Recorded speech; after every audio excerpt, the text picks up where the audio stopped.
Les yeux de Laure, partie 1, chapitre 4. Après la maison de repos, Laure put enfin goûter au plaisir de rentrer chez elle. Sa mère était à ses petits soins. Elle répondait au moindre de ses désirs. Laure n'était pas une jeune fille à profiter de la situation. Au contraire, elle riait du dévouement de Léon et la suppliait de ne pas trop en faire. Son père multipliait ses visites et sa fille le recevait toujours avec plaisir. Aujourd'hui, il avait promis de venir dîner avec sa famille et à l'entendre, Thérèse avait donné son accord. Mais elle ne se joindrait pas à eux, prétextant une migraine de tous les diables. Léon s'affairait dans la cuisine, élaborant de bons petits plats pour le plaisir de chacun et chacune. Un superbe gâteau au chocolat devait clore ce délicieux repas. Laure se reposait dans sa chambre. En attendant l'arrivée de son père, dans 1 mois, elle partirait pour Paris. Solange et Denis viendraient la chercher pour prendre son poste d'employé de maison à leur domicile. La petite Chloé était née le 15 octobre. Elle était belle comme le jour. Laure avait pu l'admirer grâce à une visite du jeune couple. La famille Blanc était devenue de bons amis et la jeune fille les aimait beaucoup. « Je peux entrer, ma fille ?»« Oui, maman, je me repose. » Léon pénétra doucement dans la chambre rose de sa fille. Le papier des murs avait changé avant son retour. La chambre fut transformée en un véritable palais d'après l'expression de la jeune fille au moment où elle avait franchi le seuil. « Alors, maman, tu as l'air de bonne humeur. Je suis tellement contente que l'on se retrouve tous les 3 pour dîner ce soir. Ton père devrait arriver vers 7 heures. Cela me laisse encore 2 heures pour finir les préparatifs. Ne me dis pas que tu prépares encore le repas. Sinon, il va falloir inviter tout le quartier pour tout finir. »« Que tu es taquine, ma fille, » répondit Léon en riant à son tour. « Je suis juste anxieuse de savoir si ma paella plaira à ton père. Dans le temps, c'était son plat préféré. » Ne te fais donc pas de soucis, ma petite maman. Je suis convaincue que ton repas entier lui fera très plaisir et qu'il va se régaler. Oui, tu as raison. Et puis, il vient surtout pour te voir, toi. Toi aussi, maman. Oh, tu sais, il a Thérèse maintenant. Léon embrassa sa fille sur le front et lui fit un sourire triste, ce qui laissait entrevoir la peine encore vivante de sa séparation avec Denis. Une fois seule dans sa chambre, Laure se demanda si son père vivait en parfaite harmonie avec Thérèse. La jeune fille, un peu lasse, ferma les yeux. Une sensation étrange se fit sentir. Elle était sûre de ne pas être endormie, et pourtant, allongée sur son lit, son esprit quitta son corps, inerte, et la sensation de flotter dans les airs se fit ressentir une fois encore. La jeune fille avait déjà vécu ce phénomène à l'hôpital. Du plafond, elle voyait son corps sur le lit. Laure souhaita se rendre chez son père et aussitôt son esprit se retrouva dans le salon de Thérèse. Soudain, la jeune fille eut peur de ce pouvoir. En se concentrant, elle se matérialisa et se promena dans la pièce. Des voix se rapprochaient. Aussitôt, elle reprit l'apparence d'un esprit. Son père entra dans le salon. Il paraissait soucieux. Thérèse le suivait de près. « Ma chérie, tu savais que ce soir je dînais avec ma famille. »« Ta famille, mon cher, c'est moi. Que je sache, je te rappelle que tu es en instance de divorce avec Léon et que nous devons nous marier dans 1 an. » Denis déambulait dans la pièce, les mains dans le dos. Il était très mécontent de cette réflexion. Comment cette femme ne pouvait-elle pas comprendre que sa fille unique avait besoin de lui? « Laure est tellement contente quand je viens lui rendre visite. Tu devrais le comprendre tout de même. »« Écoute, Denis, il me semble que j'ai été très compréhensive lors de son accident. Je l'ai également été lors de son hospitalisation, ainsi que sa convalescence dans la maison de repos. Maintenant, elle va bien. Si tu crois que je ne devine pas le manège de ton ex-femme pour te récupérer, tu interprètes de mauvaises intentions à Léon. Elle est fragile. Ce n'est pas facile de vivre ce qu'elle a vécu. Tu n'as pas d'enfant. Tu ne sais pas ce que c'est que d'être mère. » Thérèse lui fit face. Furieuse, elle posa les mains sur ses hanches avant de détacher chaque syllabe pour bien démontrer sa colère. « En effet, mon cher, je n'ai pas d'enfant parce que tu n'en veux pas. Si tu vas là-bas ce soir, ne reviens plus ici. » Elle quitta la pièce sur ses propos cinglants. Denis en fut tout surpris. Une fois de plus, il devait choisir entre sa fille et sa future femme, sachant que Thérèse ne plaisantait pas. Cette femme était capable du meilleur comme du pire. Denis était amoureux d'elle. Son caractère autoritaire n'était pas pour lui déplaire. Il se gratta la tête et se mit à réfléchir sur le parti à prendre. L'esprit de Laure reprit le chemin du retour pour réintégrer son corps. De retour dans la chambre, elle se glissa dans son enveloppe charnelle comme dans une robe confortable. Doucement, elle ouvrit les yeux. « Tu dors, ma chérie ?» dit Léon en s'approchant du lit. « Je crois que je m'étais assoupie un peu. En effet, maman. J'ai d'ailleurs fait un cauchemar. » Elle s'arrêta de parler car sa mère se mit à fondre en larmes. Inquiète, elle lui prit la main pour l'obliger à la regarder. « Maman, que t'arrive-t-il ?»« Oh, je suis si triste si tu savais. »« Quoi, maman? Explique-toi enfin !»« Papa, il vient de téléphoner. Il paraît que Thérèse est souffrante. Il ne veut pas la laisser toute seule ce soir. Il espère que tu comprendras toute sa déception. Et il t'embrasse. » Finit Léon dans un sanglot. Laure fut interloquée. Serait-il possible qu'elle n'ait pas rêvé, qu'elle soit dotée de la faculté de faire voyager son esprit hors de son corps? La jeune fille avait lu dans un quotidien le témoignage d'une femme qui avait vécu la même expérience. Cela s'appelait la projection astrale. Soudain, elle eut peur devant cette évidence. Cela paraissait tellement incroyable, tellement fou. Les sanglots de sa mère la firent revenir sur terre. Léon souffrait vraiment beaucoup et Laure en voulut énormément à son père. Il fallait qu'elle sache à tout prix la vérité sur le phénomène qu'elle était en train de vivre. « Maman, ne sois pas triste. Je suis certaine que papa est très malheureux de ce contretemps. »« Tu crois qu'il ne s'agit pas d'un prétexte ? » ?»« Je suis certaine que non, maman. La pauvre Thérèse doit être blottie au fond de son lit avec une bonne migraine. Je crois que je suis injuste, en effet. Maman, j'aimerais me reposer avant le repas si cela ne t'ennuie pas. Je te laisse. Repose-toi, ma fille. » Elle sortit de la chambre. Laure fut très affectée du chagrin de sa mère. Dès qu'elle fut seule, la jeune fille ferma les yeux et se concentra. Comme la fois précédente, son esprit quitta son corps et s'envola pour se retrouver une fois de plus dans le salon de Thérèse. Le silence y régnait, avec adresse. Son esprit se déplaça à l'étage, puis dans la chambre de son père en traversant le mur devenu fluide comme de l'eau. Elle surprit avec horreur Denis et Thérèse faisant l'amour comme des fous. Écœurée, elle prit le chemin du retour avec un grand contrôle de ce don. Arrivée à destination, elle réintégra son corps à nouveau. En ouvrant les yeux, elle sortit de son lit, terrifiée. La jeune fille ignorait pourquoi elle était dotée de ce don et se dit qu'il fallait apprendre à vivre avec cela et en tirer avantage. Pour le moment, il fallait parer au plus pressé. Sa mère devenait sa priorité. Elle se rendit dans la cuisine à la recherche de Léon et la trouva devant les fourneaux. « Quelle bonne odeur, maman, je meurs de faim !»« Alors à table, ma fille !» dit Léon, les yeux embués de larmes. Le lendemain matin, Laure se réveilla fatiguée. Ces petits voyages de l'esprit l'épuisaient et elle décida de ne pas en abuser. De plus, la jeune fille avait du mal à se persuader encore que faire voyager son esprit où elle le souhaitait fût dans le domaine du possible. Intriguée, elle se demanda s'il était réalisable de se déplacer dans le passé ou dans le futur. Pour cette dernière question, elle n'en fut pas très sûre. Quand elle était à l'hôpital, elle était involontairement retournée dans le passé puisqu'elle s'était retrouvée dans les lieux de l'accident, de sorte qu'elle avait la possibilité d'affirmer que celui qui avait pris la fuite après l'avoir renversé était avocat. Son visage restait gravé dans sa mémoire. En revanche, celui de la femme qui l'accompagnait semblait flou et Laure ne réussissait pas à en faire une description parfaite. Néanmoins, elle était quasiment certaine que si le hasard les faisait rencontrer à nouveau, elle la reconnaîtrait immédiatement.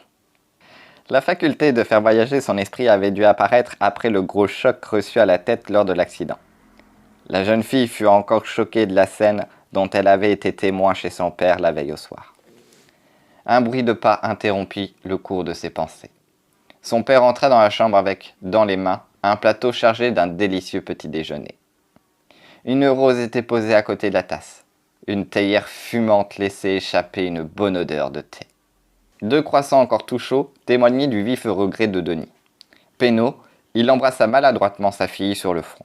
« Bonjour papa. Merci pour toutes ces bonnes choses. Tu es fâché contre moi pour hier soir ? As-tu idée de combien de temps maman a passé dans la cuisine devant ses fourneaux pour te concocter de bons petits plats ?» Denis baissa les yeux. Il avait un peu honte de mentir à sa fille, mais ce n'était pas un homme à rechercher les problèmes. « Léon a bien compris que je n'y étais pour rien. Thérèse souffrait tellement. D'une migraine, l'interrompit sa fille sévèrement.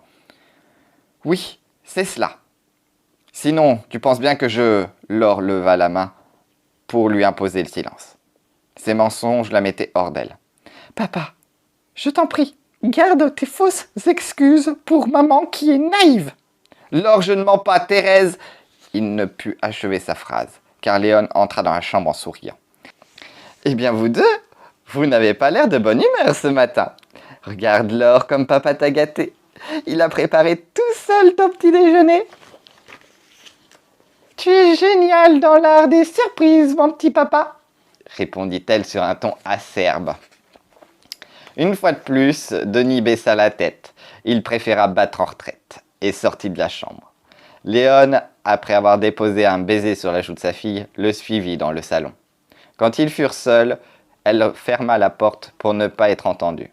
Laure, ne pouvant résister à l'intentation, posa le plateau sur le sol et s'allongea.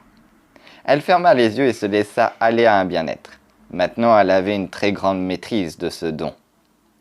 Comme par magie, son esprit sortit de son corps et se dirigea tout droit dans le salon. Ses grands yeux bleus pouvaient tout voir.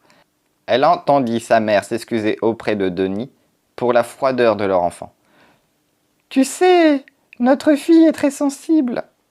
Et elle était tellement déçue par ton absence. Il ne faut pas lui en vouloir. Elle n'est pas rancunière. »« Léon, je n'y suis pour rien. Thérèse était malade. Qu'aurais-je dû faire? La laisser seule ?»« Je sais, Denis. Je crois que tu as bien fait. » « Ma pauvre Léon, je sais que tu as passé beaucoup de temps à préparer ce bon dîner. Je suis désolé. » Léon fut troublée par la douceur qu'avait employée Denis pour s'excuser. En fait, elle était de plus en plus amoureuse de son ex-mari et le temps qui passait n'arrangeait rien. Elle l'aimait et en souffrait. Un silence s'établit entre eux. Laure n'en croyait pas ses yeux. Denis s'approchait de sa femme à pas lents. La distance entre eux diminuait. La jeune fille se demandait ce qui allait se passer. Léon regardait cet homme comme un dieu. Il s'avança davantage et prit son ex-épouse dans ses bras. Celle-ci, bien que troublée, ne refusa pas le baiser passionné que Denis était en train de lui donner. Maintenant, il lui murmurait quelque chose à l'oreille. Léon acquiesçait avec des petits hochements de tête. La jeune fille refusait de croire à la réalité de cette scène.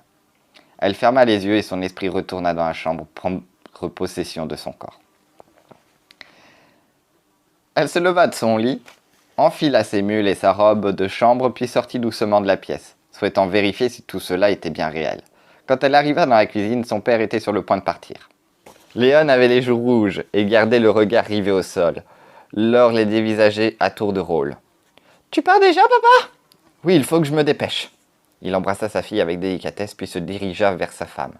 Il lui fit furtivement un clin d'œil qui ne passa pas inaperçu au regard glacé de sa fille.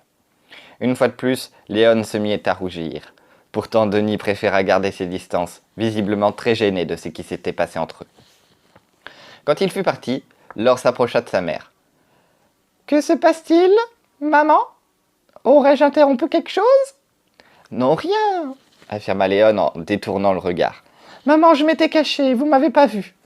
Moi, par contre, je vous ai vu, et vous vous embrassiez. » Léon toisa sa fille d'un air de reproche. Tout à sa folle passion, elle n'avait pas remarqué la présence de sa fille dans la pièce. « Où étais-tu cachée ? » ?»« Peu importe, maman, je vous ai vu. »« Je croyais que cela te ferait plaisir. »« Maman, de nous deux, c'est toi qui as 18 ans et moi qui en ai 40. Bien sûr que cela me ferait plaisir que vous repreniez la vie commune seulement. »« Seulement quoi ?» répondit Léon méfiante. La jeune fille ne pouvait pas expliquer à sa mère que la veille, elle avait vu son père et Thérèse faire l'amour. De plus, elle ne pouvait pas non plus lui dire que Denis lui avait menti. Thérèse le menait par le bout du nez. Laure ne savait pas pourquoi son père avait embrassé son ex-femme de cette manière, mais il n'avait certainement pas envie de reprendre son mariage là où il l'avait laissé un an plus tôt. Comment expliquer tout cela à une femme amoureuse ? « Tu te trompes ? Je suis sûre que ton père et moi allons reprendre la vie en commun. »« Maman, il aime Thérèse !»« Non !»« Si !» Léon, à bout de patience, gifla sa fille. Les deux femmes en furent choquées. La jeune fille, les larmes aux yeux, tourna les talons et partit en courant se réfugier dans sa chambre, poursuivie de Léon. Ma chérie, je ne voulais pas faire cela. Pardon !» Étouffée par les sanglots, Laure s'enferma à clé, laissant sa mère supplier de lui pardonner. Elle attendit d'être plus calme pour consentir à entrebâiller la porte. Le bout du nez de Léon dépassa à peine de la petite ouverture. « Je t'en prie, laisse-moi entrer, il nous reste si peu de temps à être ensemble. » En effet, la date du départ approchait. Laure, convaincue des regrets de sa mère, ouvrit sa porte largement et alla s'asseoir sur le lit. Léon en fit autant. Elle passa son bras autour des épaules de sa fille. « Maman, je ne voulais pas te blesser. J'ai une grande part de responsabilité et les torts sont partagés. Je comprends que tu sois méfiante avec ton père, mais tout à l'heure, il m'a glissé à l'oreille que je lui manquais et qu'il aimerait avoir une relation avec moi. » La jeune fille avait l'impression de faire un mauvais rêve. À quoi pouvait penser Denis en faisant cette proposition? Voulait-il vraiment quitter sa maîtresse pour revenir vivre avec son ex-femme? Non, elle était persuadée que son père, égoïstement, voulait simplement avoir les deux femmes en même temps. Léon allait encore une fois souffrir par sa faute. Et Laure, dans 2 semaines, ne serait plus là pour recoller les morceaux, comme elle avait fait plusieurs fois dans le passé. Après mûre réflexion, elle opta pour la solution de se montrer conciliante et se dit que cela ferait plaisir à tout le monde. « D'accord, maman. Accordons-lui le bénéfice du doute. Reste quand même sur tes gardes. » Léon semblait satisfaite de ce compromis. Elle promit à sa fille la prudence dans ses sentiments. La jeune fille prétexta un léger mal de tête et demanda à sa mère de la laisser se reposer. « Tu vas bien, ma chérie? Tu es sûre? »« Oui, maman. Laisse-moi maintenant. » Léon l'embrassa et regagna la cuisine. Le cœur en fête. « Laure est trop jeune. Elle ne peut pas comprendre la complexité de l'amour, » pensa-t-elle en soupirant. La jeune fille qui voulait en avoir le cœur net s'allongea sur le lit afin de faire voyager son esprit. Comme les autres fois, elle le fit avec zèle et se retrouva encore une fois chez Thérèse. Denis était assis devant une tasse de café. Sa future femme essuyait la vaisselle. « Comment va ta fille? Tu ne m'en as pas parlé. »« Elle va de mieux en mieux. »« Cela fait plaisir à entendre. Je suppose qu'elle était ravie de te voir. » dit-elle ironique. « Ma fille m'aime, Thérèse, » répondit-il sur un ton irrité. « Je n'en doute pas une seule seconde. Léon va bien ?» Comme il fallait s'y attendre, Thérèse cherchait la bagarre. Denis la regarda en souriant pour calmer ses craintes. « Elle va bien, merci. Je suis content que tu t'en soucies. »« Tu sais que je suis jalouse. Denis ne plaisante pas. » Il reposa sa tasse de café et s'approcha d'elle, sûr de laisser son charme d'homme mûr opérer. Il la prit par la taille et la serra contre lui. En l'embrassant dans le cou, il jura qu'elle était la seule femme de sa vie. Laure, agacée, avait envie de se matérialiser comme elle l'avait déjà fait avec l'avocat. Malgré sa colère, elle n'en fit rien et repartit laissant ce traître à ses mensonges. Quand elle eut regagné son corps, elle prit une grande décision. Elle s'installa derrière son bureau et sortit du papier à lettres. Puis en s'appliquant, elle commença à écrire. « Cher Denis et Solange. »« Franck, lève-toi, il est 6 heures, je t'ai préparé du café. » Linda sortit de la salle de bain et entra dans la chambre les cheveux mouillés. Franck se leva sur un coude, ouvrit les yeux avec difficulté. Il avait la bouche pâteuse. La veille, la petite fête chez ses amis s'était terminée tard dans la nuit. Cela faisait 1 mois maintenant que Linda, cette jeune femme rencontrée dans un café en face du palais de justice, vivait avec lui. La vie à deux était agréable car cette femme ne posait jamais de questions et vivait au jour le jour. Tout était bien pour elle. Franck continuait à collectionner les aventures sans lendemain. Certain que sa compagne en faisait autant. Cela le changeait de la vie avec son ex-femme Marie qui était suspicieuse à son égard. Elle ne supportait pas quand Franck avait la main lourde sur le whisky. Linda s'en moquait éperdument. Elle en riait même, car quelquefois, c'est elle qui devait le mettre au lit. Dans son travail, Franck était sérieux et ne buvait pas une goutte d'alcool. Sa renommée d'avocat n'était plus à démontrer. Linda, elle, était une petite avocate appartenant à l'aide judiciaire. Son rêve était de devenir une avocate de renom. Franck faisait jouer ses relations pour aider la jeune femme à se faire un nom. Marie avait demandé le divorce et Franck avait accepté, mais sous certaines conditions. Son ex-femme vivait avec Alain Boulin. Aux yeux de Franck, c'était une provocation. Il était bien décidé à lui faire payer cette humiliation. Franck avait oublié l'accident qu'il avait eue un soir sur une petite route de campagne. La vie avait repris son cours. Pourtant, au début, il avait été victime d'hallucinations. Les yeux de la jeune fille étaient apparus et le fixaient intensément. Mais avec le temps, il avait surmonté cette épreuve et pour lui, cet accident n'avait jamais eu lieu. « Aurais-je entendu le mot café ?»« Absolument. »« Tu es une femme formidable, » dit le jeune homme en sortant de son lit. Il s'approcha de Linda et la prit dans ses bras. Elle se laissait chatouiller et riait comme une enfant. « Monsieur l'avocat, vous n'êtes pas sérieux. Je vous rappelle que nous avons un rendez-vous important. » En effet, le couple avait rendez-vous avec un client. Cet homme était accusé d'homicide. Il s'agissait pour le grand maître du barreau de faire acquitter son client. Ce client n'était pas n'importe qui. Il s'agissait d'un puissant homme d'affaires, restaurateur d'un des plus grands établissements de Paris. Un soir, une querelle avait éclaté entre lui et son épouse. L'homme, d'après sa déclaration, était allé se réfugier près de la cheminée car son épouse avait saisi le tisonnier pour le frapper. Elle avait glissé sur le carrelage et sa tête avait heurté violemment le bord de la cheminée. Celle-ci était morte sur le coup. Son époux fut accusé de l'avoir poussé et provoqué sa mort. Frank devait être l'avocat de la défense avec Linda. Cela serait pour elle sa première grande affaire. L'avocat de l'accusation était Maître Boulin. « Tu crois que je serai à la hauteur ?» demanda Linda inquiète. « Tu n'as aucun souci à te faire. Je ne te quitte pas d'une semelle. Pourtant, méfie-toi d'Alain Boulin.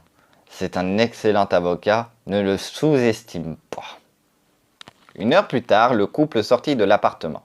Ils montèrent dans la nouvelle voiture que Frank avait achetée après l'accident pour se rendre à la prison et entendre une fois de plus le témoignage de M. Grandet au sujet de la mort mystérieuse de son épouse. Frank et Linda furent conduits dans la cellule où les attendait M. Grandet. L'avocat s'avança vers son client, la main tendue. « Je vous présente Maître Clé, qui va me seconder dans votre affaire, M. Grandet. Je vous en prie, asseyez-vous. » Linda fut impressionnée par le charisme de Frank. Cet homme connaissait son métier sur le bout des doigts. La jeune femme savait qu'elle apprendrait beaucoup avec lui. « Bien, monsieur, nous vous écoutons, » dit-il en prenant place face à son client. L'homme en question n'avait pas la physionomie de quelqu'un de sympathique. Il avait la réputation d'être un misanthrope qui ne pensait qu'aux affaires. Sa regrettée femme était une riche héritière. Elle avait connu M. Grandet dans le restaurant de son père à l'âge de 18 ans.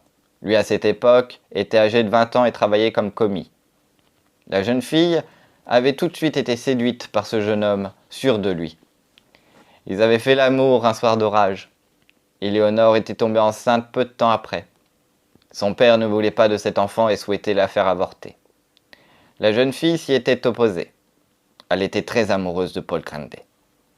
Le père d'Éléonore avait fini par céder au supplice de sa fille unique. Le mariage eut lieu, mais l'enfant ne vécut pas. Il mourut des suites d'une malformation cardiaque. Paul avait travaillé nuit et jour après la mort de son beau-père pour faire prospérer le chiffre d'affaires du restaurant et en avait fait, plusieurs années après, le grand restaurant très réputé où seules les personnes aisées pouvaient se permettre de venir y déjeuner. M. Grandet était devenu un grand homme d'affaires et ouvrit plusieurs chaînes de restaurants en province. Mais avec le sens des affaires avait disparu toute gentillesse et tout intérêt pour le reste du monde. Tout ce qui n'était pas lui ne l'intéressait pas. Éléonore voulait divorcer, mais pour Paul, il n'en fut pas question. C'était d'ailleurs là une querelle quotidienne. Le soir du drame, il était encore question de divorce. Éléonore avait un amant et Paul l'avait appris par une lettre anonyme. « Je n'ai pas tué Éléonore, maître. Je me suis protégée, c'est tout. » « Cela reste à prouver, monsieur Grandet, et nous y parviendrons. » Linda notait le récit du drame survenu ce soir-là.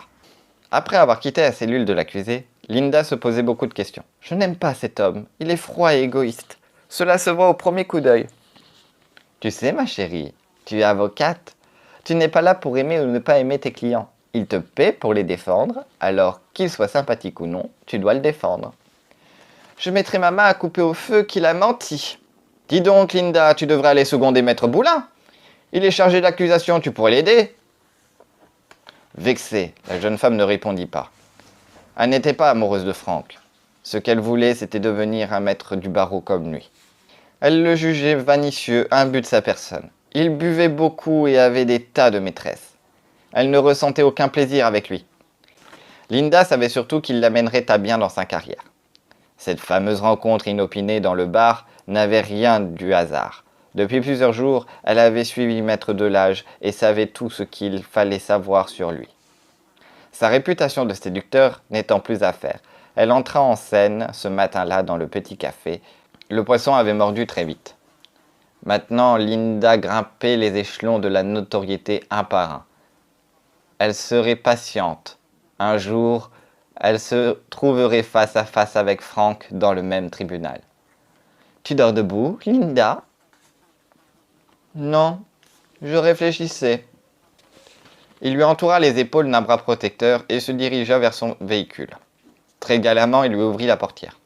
« Tu es en réel progrès, cher maître, » dit-elle moqueuse. Sans gêne, il se pencha sur elle et l'embrassa avec fougue. Frank se prenait tout seul à son propre piège. Il devenait amoureux de Linda, mais n'espérait pas qu'elle s'en aperçoive. « Je vais te déposer à la maison. Je dois vérifier des faits sur l'affaire Grande. »« Ah non, Frank, je viens avec toi. Je n'ai pas l'intention de te lâcher sur cette affaire. »« Très bien, madame l'avocate. Alors en route. Il n'y a pas de temps à perdre. » Il démarra en trombe et Linda eut juste le temps d'attacher sa ceinture de sécurité.